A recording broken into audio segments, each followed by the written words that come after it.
Thank you for joining us for another great episode. We've got a great show today. We're going to be talking to Bethany Finch. Let's welcome to the show, Bethany Thanks so Finch. much for having me. I appreciate the opportunity to be here, and hopefully I can bring some value to your listeners. Oh, I'm sure you will. Well, Bethany, I went over your bio at a very high level. Why don't you take 2 minutes and give us a little bit more context on your background? All right. So I am literally like every one of you out there. I was born, right? We were all born, but my journey took a lot of different paths. So along those different paths, I've been an entrepreneur since I was 10, mostly because I grew up on the streets. So I was in and out of foster homes and different things. So I had to figure out different ways to make money. So I learned how to side hustle before it was a cool thing. And in doing so, figured out I got some great scholarships, went to college, got a degree, went to corporate America, lasted 6 months. Hated everything about it. Decided, okay, let's go back to the business world, do what I know and do what I know best because I wanted to be able to be home with my family. So that's what I did. And that's what started 27 years ago was launching the businesses, figuring out, I don't like this one. Let's do this. Let's change this. Oh, let's get rid of that. I'm better at this. And they've just grown and ebbed. And we even launched the fifth one this year. We had eight. I'm down to five. But the fifth one was our capital fund because, again, so many of our investors just said, Bethany, look, you have access to all of this. How can you help us get access and what can you do? And so because of that, that's just the only reason it's grown all these years was because there was more need and more ways to help others. I love it. You talked about really learning how to hustle as a young kid, 10 years old, in and out of foster homes. That mentality has allowed you to grow and scale, succeed in school. But when you got to corporate America, realized it wasn't for you, lasted 6 months, went back to the business world. You founded 8 businesses, have 5 businesses now, and you continue to grow and help other people. Let's go back to kind of that transition period. You talked about, going to college, graduating, getting into corporate America and then realizing the fit wasn't right for you after 6 months. Did you feel a responsibility to stay in corporate America, given that you had invested so much time into your education? Absolutely not. And it's probably the biggest reason I was a trader. I told God way back in high school, the system tells you, work hard, get good grades, do this, do this, do this, and you can get some scholarships. Well, if you're in the right areas, if you're of the right demographic, if. So much of that was out of my control. So I basically just told the Lord, if you want me to go to college and you want me to figure this out, you better figure it out and provide for me. So he helped me to be in schools where I was usually the smartest one in the room, got in a lot of trouble. The teachers had to figure out how to keep me out of trouble. So, because of that, they pretty much said, look, Bethany, they were straight. They didn't lie about it. College is a means to an end. What kind of work do you want to do? So they just were straight about it. And I said, okay, well, what's the most general thing that'll always find me a job? And that's when I said, well, business, accounting, right? If I can do those two things, I can do anything. So I got a full ride scholarship and got it as a merit scholar and got it all paid for. During that time, I was testing the waters of corporate America, working from several different very large companies. Kind of started seeing a little bit of what corporate America was like, but it wasn't 100% because in my mind, it was still, I was in a small town in Eastern Washington. It was still very sheltered. So when I went to corporate America, I went downtown Seattle, had the office, had the, corner, all of that, cubicle and all that. That's when I realized this is what corporate America is. And I don't do well with that. I need people, I need interaction. I'm not made to sit in a cubicle. I'm not made to sit and run crunch numbers all day. It was an absolute joy killer for me. And I didn't see a path for that. So for me, it was either choose happiness or choose a paycheck. Well, I could always figure out how to find a paycheck. So get rid of that and choose happiness. I love it. I'm glad you're able to do that so early into your career, right? Because I think some people don't realize that until much later. And then they've got obligations, and then the risk becomes a little too much for them to make that change. But you're able to do that, when you still had the freedom and the flexibility to make that adjustment. When you did make that change, you talked about, well, I can find a way to make money. What was your thought process? I mean, what businesses did you start first, and where did you find that role and that opportunity? So when I was in college, and then shortly after, I was working for one of the largest apple growers in the state of Washington, and they had 7 businesses under them. And so I got to see lots of different businesses and how they run and how they work. And obviously, all of that appealed to me. I liked that. I was working with people. But what I also saw was I was only going to go so high. I was already second to the owner. Where else was I going to go? I'm not going to own this company, right? So my wages are probably going to stay the exact same, right? He was a great owner. He would have continued to pay me well and that kind of such, but mentally wise, it didn't feel like there was an upward move. So when life happened, which it does, I needed to get out of Dodge, and it was a time for a change. So I moved back to Seattle, which was more of my home area. I was there till I was 10. So I moved back to that area and said, hey, reached out to some of our clients and said, you looking for anybody? And they said, absolutely, Bethany, when can you start? And I was working for their corporate division right out of the West Seattle office, and I was going to be doing the contracts and things like that. So big, huge opportunity, tremendous value. And all I saw when I got in, the moment, like it all sounds great and glamorous, like they make in the movies, but the moment you get in and it's the day-to-day grind, I'm still back just looking at contracts. I'm still back just looking at a computer screen. I'm still back not, so it was like, only so much time of that before I realized at that point I didn't have any kids yet. I did know I wanted to be in a place where I could have kids, and that didn't really feel conducive. I was commuting over an hour to work, and because that's where I could afford to live, right? And so it was like, okay, I don't. None of this feels right.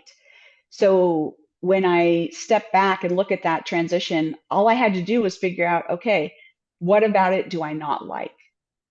Do I not like this? Do I not like this? Not like this, not like this. Okay, so how can I change those things to find something I do like? Because a lot of times when we're young, and I was young at that time, I think I was 22 at the time, um, we don't know what we don't know. And we don't even know ourselves. I really thought I wanted that whole 9 to 5, downtown corporate America until I got it.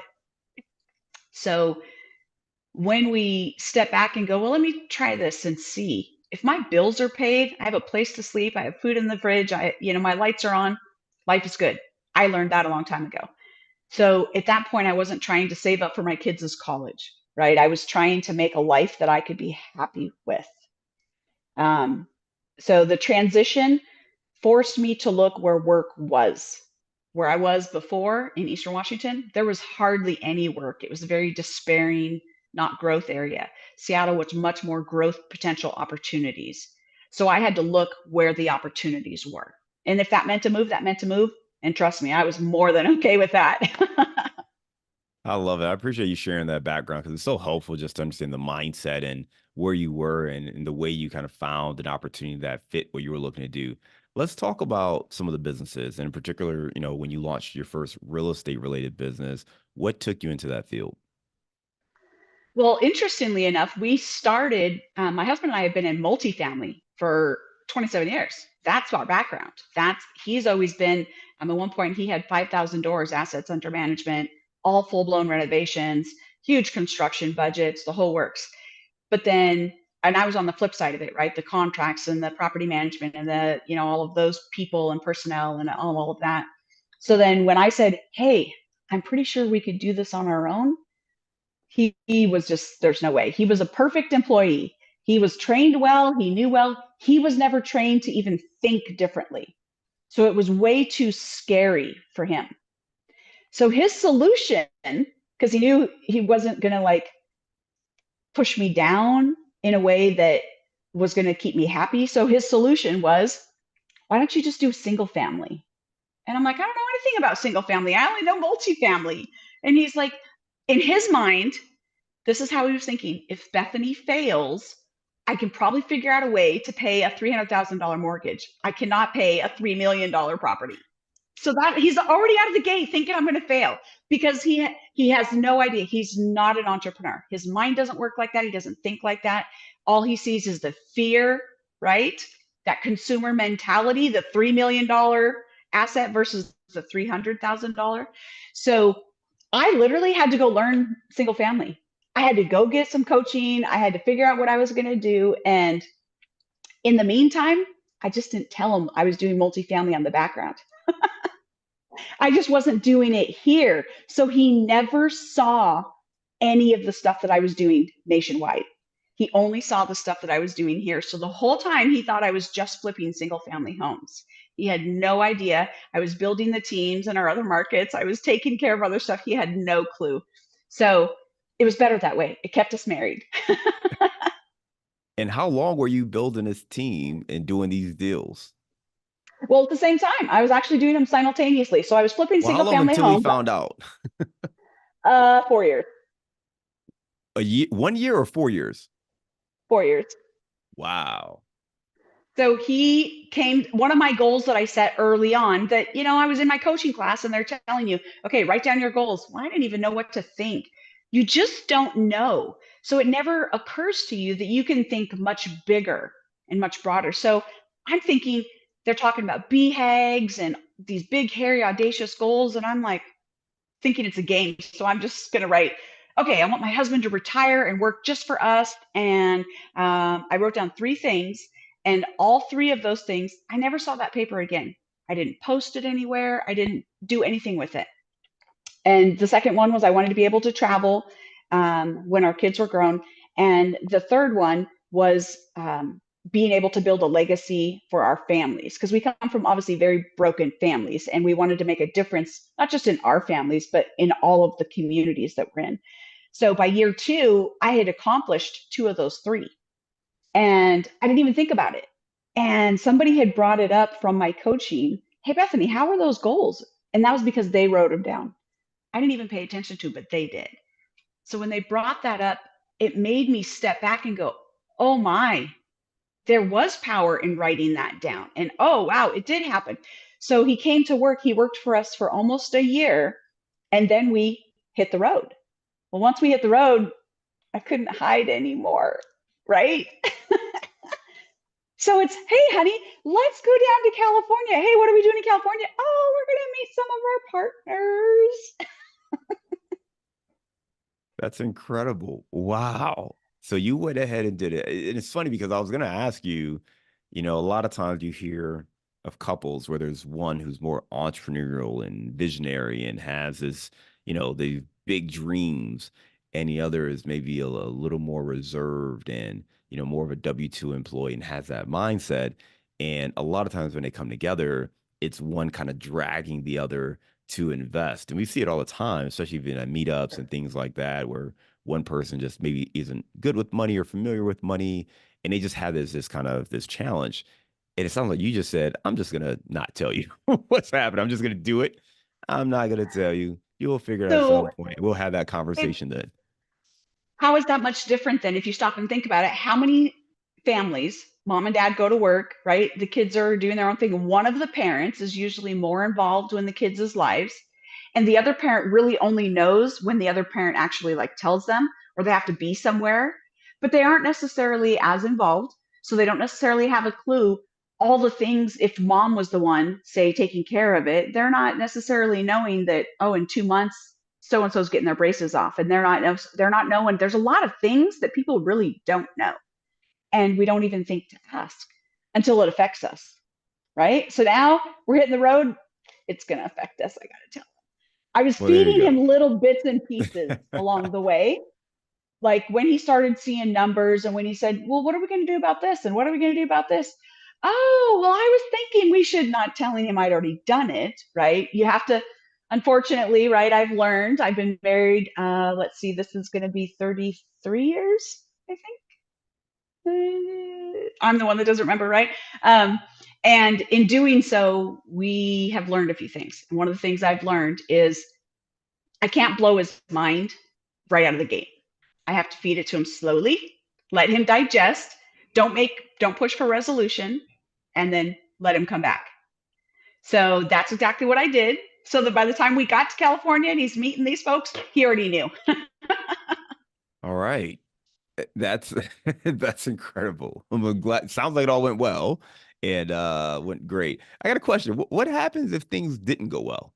Like, how do you have that conversation if They things didn't go well? So they didn't many a times. And what does that conversation look like, right? So, like I said, my husband started this whole thing on fear, right? If Bethany messes up, I'm going to be on the line, da da da da da. Notice he didn't think if Bethany messes up, she's going to be on the line. Took that responsibility. So there were some losses, right? It's the part of doing business. And they weren't necessarily like big losses in the beginning. But one time in particular, when it's 2 a.m. and I'm still not home and they're all sound asleep, and I'm supposed to be at the airport in 3 more hours to get to a conference, and I've got a coaching call and I'm bawling my eyes out. What am I doing? And why am I? And it was all because I was terrified. I was about ready to lose $30,000. That would have been a huge loss for anybody, but especially at that point in our business. So I was getting so much negative Nelly from my husband. He'll tell you he was the worst supported person. I was completely alone. Him and the kids, they were all against it and against me because all they saw was it taking time away from them. They didn't see it any other way. They didn't see or understand, nor did they take the time to see or understand. And I was just too busy to try. I tried to talk to him, but it never went well. So I just didn't. Right. So then everybody just does their own thing. So you create isolation. So part of the time we think of when it didn't go well as a financial loss. Part of the time we don't stop to think about the loss of time, right, to my family, the loss of emotional connection and relationship, right? So there were those times and it was very challenging and there were consequences to them. And then I had to go back and try to repair those things that now, okay, can I explain this to you? Not that they're going to understand it, but that I would do at least show them I was trying and it was for their benefit. And maybe in time they'll see that and understand it, even if they don't right away. But those times did happen, trust me. It's not all rainbow and sunshine, right? There's definitely cloudy days. Sometimes there's monsoon floods, right? And okay, what's this one going to be like in the ulcers and the heartburns because you're still an entrepreneur trying to figure it out as you go. Yeah, that's always the challenge, right? When you have those different personalities, because you see one thing when you're the visionary, you see the thing that other people can't see. And until you bring that vision to life, it's in your head and you can articulate it as best you can. You can put it in a PowerPoint, you can draw pictures, but it's hard for other people to see what you see, right? To have that confidence and to recognize the sacrifices that are being made for that vision. So I appreciate you sharing that and giving us a little bit of vulnerability into some of the things that you and your family have gone through. Let's talk about the businesses though, right? We talked a little bit about the multifamily side of it. So you have 5 businesses that you operate today. What are those businesses? So we have regular single family flips. We still do single family flips in all of the markets that we're in. We still have our multifamily renovations where we'll buy an older property and renovate it and take care of it and things like that. We also have build to rent. So we're building large communities. So think horizontal multifamily. So they're all single family houses. Some may be townhomes, but not very many of them. All of them are single family houses in a large gated community with the amenities that you would see at a multifamily. So just like horizontal multifamily, no one's above people, things like that. And then we have our capital fund, which allows us to diversify because we're in not just so many different asset classes, but we have so many good operators that we have worked with through the years doing amazing things that we all want to come alongside and partner with each other and help each other continue to grow.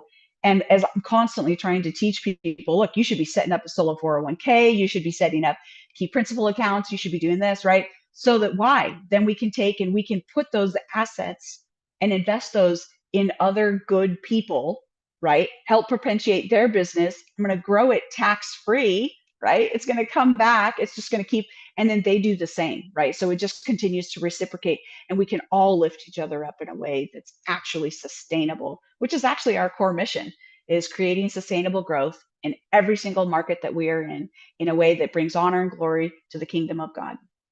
I love it. You talked about those five businesses, single families, multifamily, where you're doing more renovations there, build to rent, horizontal development. So think about horizontal multifamily, no one living up top, side by side properties, the capital fund, where you're now able to take this capital from other partners and work with people you've worked with over the years, and really find ways to invest in deals that you may not necessarily be leading yourself. So it gives you a lot of flexibility to get in different markets without necessarily increasing your own overhead with every single thing that you're looking to do. Out of all those businesses, like obviously we all love our babies, but which ones really gravitate, to you? Which ones are you most excited about and moving into the near future?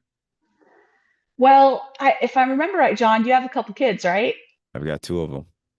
Okay, so even though there are kids and we love them to pieces, we have different phases of our kids that we love the best, right? Some people really love the baby phase. Some people, no, no, I can't wait till they're up walking and running and I can play with them. Or that kind of younger or older elementary and playing sports and things like that. No, I love it when they're in high school and they're fairly independent, but we can go to all the sports and things with them. And everybody is different. And the same is true when you're building businesses. You have different cycles of businesses. And one thing that the Lord is constantly showing me is that I have to be a better me if I want anything to grow. And to be a better me, I always have to constantly be working on me. And in doing so, sometimes he's revealing something that needs attention right this moment. And when he reveals that to me, it's usually because that's a part of a certain business or multiple businesses that I need to work on. So early on, like I would build one of the machines, for instance, I would build out the single family, create all the systems on it, build. Then, okay, let's automate that thing. Let's move along. Let's focus on the next one. Build, right? And then now I'm at the point where I'm simultaneously working on each of them, but in a different way, right? For instance, quarter one, we had transitioned with our capital group into oil and gas. And so it was mostly marketing and really reaching and educating, which is the huge part for me. I love teaching and seeing the light bulb go off for others. So marketing and educating all of them across those, not just my multifamily, because they're all investors. They all do things slightly differently into their own uniques. So for me, it's more, um, it's not necessarily that I think in the beginning, I always liked the acquisition and the idea and build. And then the day to day grind, I'm not so, it's not high on my list. And then, okay, now it's automated. Then I'm not even really rejoicing in the moment of, okay, now we're at that automation stage. I'm already looking for the next one. So I don't know if there's necessarily one phase or more than the other, but I am very much a big picture. Oh my word, we could go here and we could run here and we could, that kind of person. Well, and that's comes from being that visionary, right? Being an entrepreneur since you were 10 years old. This is the way your mind is wired, right? To find opportunities, to find challenges, to attack them, and you get excitement and joy out of solving these challenges. Not so much in the day-to-day execution of it, but in having that idea, having that vision, and bringing it to life. So I love it. For someone who is like you, a visionary, they've got a great idea, but maybe they don't see them come through all the way, or they have a hard time staying on task. What's a tip or piece of advice you would give them so that those great ideas just don't die in their head? Who, not how. Dan Sullivan. Um, that and traction. One of the biggest things, God's gifted us with different gifts, but He intentionally doesn't give us all those gifts.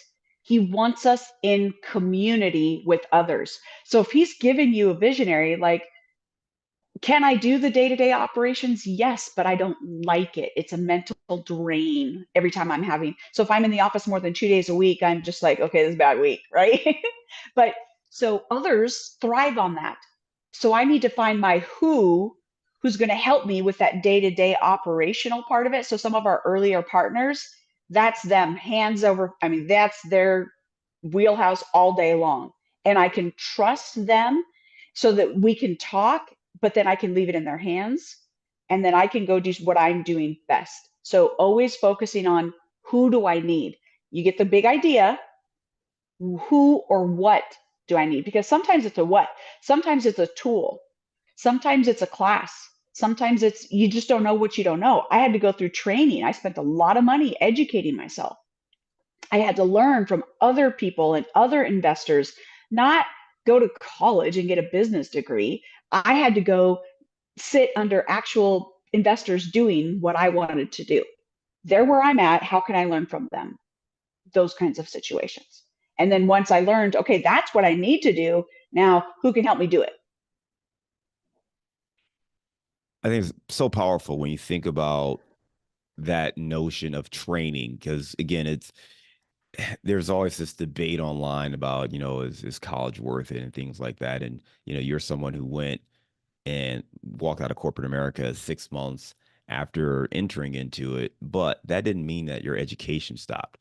You continue to invest in your education. I heard you talk about coaching programs and hiring people to teach you how to invest in single families and being a part of different mastermind groups. So you've clearly invested into your training. And I think that's a really big and powerful insight for everyone. You should always be focusing on the education and finding yourself surrounded by people who are doing what it is you're trying to do. And you don't have to do every single aspect of it. Find that who's your who that you can identify, or the what, if there's a tool or something else that you need to help you get out of your own way, and that's going to help you thrive and see success more so than just trying to do it all by yourself. So, really great insight there. Bethany, you've got some great stuff. You've got a lot of different resources available as well, and different ways you can help investors. If you guys want to learn more about Bethany or companies, you can go to AmericanMadeHomeSolutions.com. Again, that's AmericanMadeHomeSolutions.com. They're also very active on LinkedIn, so we'll put a link to both of those on our show notes. Right now, we are going to transition to our round of insights. Are you ready? Okay. Bethany, give me a failure or an apparent failure that sets you up for later success. You don't know what you don't know. I had a contract. I was visiting Savannah, Georgia. I got a property under contract for $2 million. Didn't know commercial properties should be under contract longer than 2 weeks to do due diligence. So I ended up letting it go, but I had reached out to the local law school to try to have them walk me through, hey, I want to turn this into student housing. I think this is a great idea, blah, blah, blah. So the moment I let my contract go, because they clearly saw I didn't know what I was doing, they scooped up my contract and they sold that property for $65 million to the school and basically used my idea. So it was a huge, huge failure if you look at it from that perspective of money, but a huge win because I always do a better job now writing every single contract. And I always make sure that I'm getting the help in a way that they can't circumvent me now. That's incredible. So it saved me a ton of money. That's a big lesson right there. All right. Give me a digital or mobile resource you recommend for your business. It seems like my team is constantly showing me something else. Bethany, have you seen this? Oh, we can clone you now. Oh, we can do this. Oh, we can. But then again, that contract thing comes back and I've learned, beware. A lot of the AI apps and technology that are out there, you sign on the agreements that if you're using their technology, you give them rights to your intellectual property. You literally are signing over rights. So once you do some of it, they can keep perpetuating more of it and continue to make money off of you even without your permission. So learn that one, pay attention. So technology does make me a little bit nervous, but honestly, one of the best things in our business was getting a CRM, and we've progressed. Don't get hung up on which is the best and blah, blah, blah. Pick one, I don't care, pick one. You're gonna change it probably in 3 years anyway, so just pick one. And I mean, we've gone through the gamut, right? I've gone through RealFlow, we've gone through ActiveCampaign, we've gone through Basecamp, we are currently using Asana. It doesn't matter, HubSpot, we've used that, we've used lots of them, but the CRM, by and large, has come so much further, and being able to build out the workflows, and I don't have to remember near as much stuff in my brain now because I can build that all into the CRM. That has been a huge lifesaver for our teams. Give me the book you've recommended or gifted the most in the last year. 10X is easier than 2X. And that's because I think people, just like single family, my husband thought single family would be better. But it is a whole lot harder to get contractors to show up to one house than it is to 20 houses.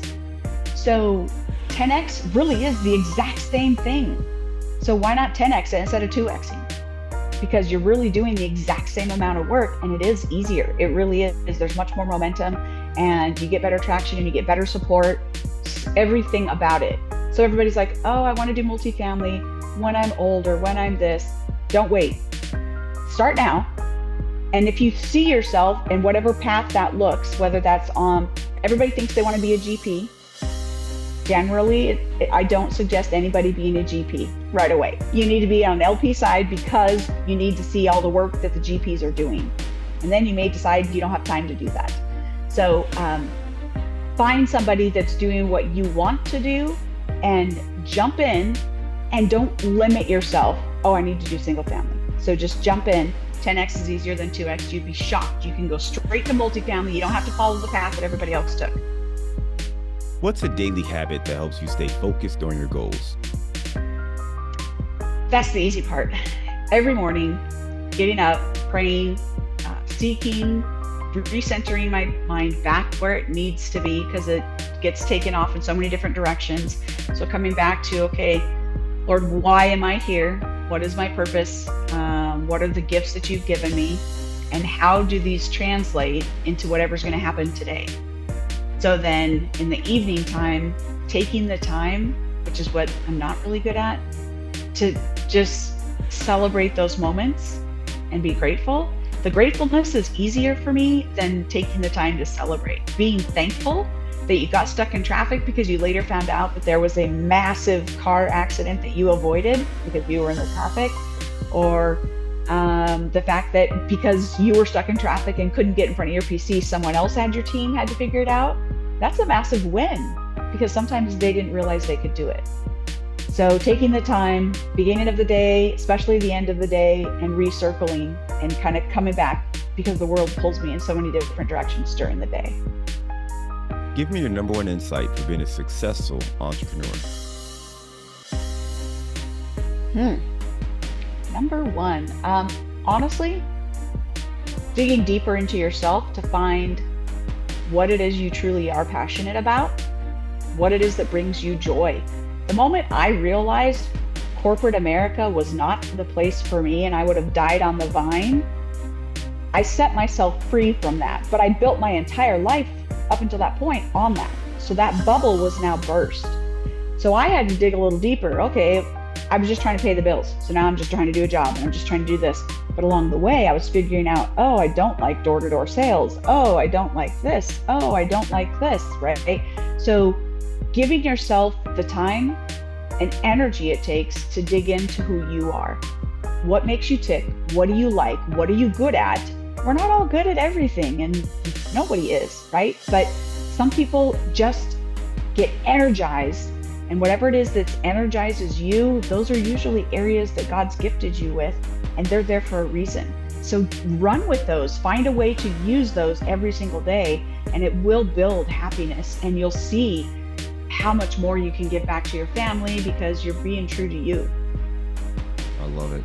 All right, let's lighten the mood. I don't really know where to go because I know you're in your RV all the time, but typically when we ask this question, we start with someone's hometown. So you can pick Seattle or somewhere else, but give me your favorite place to grab a bite to eat. Honestly, pho.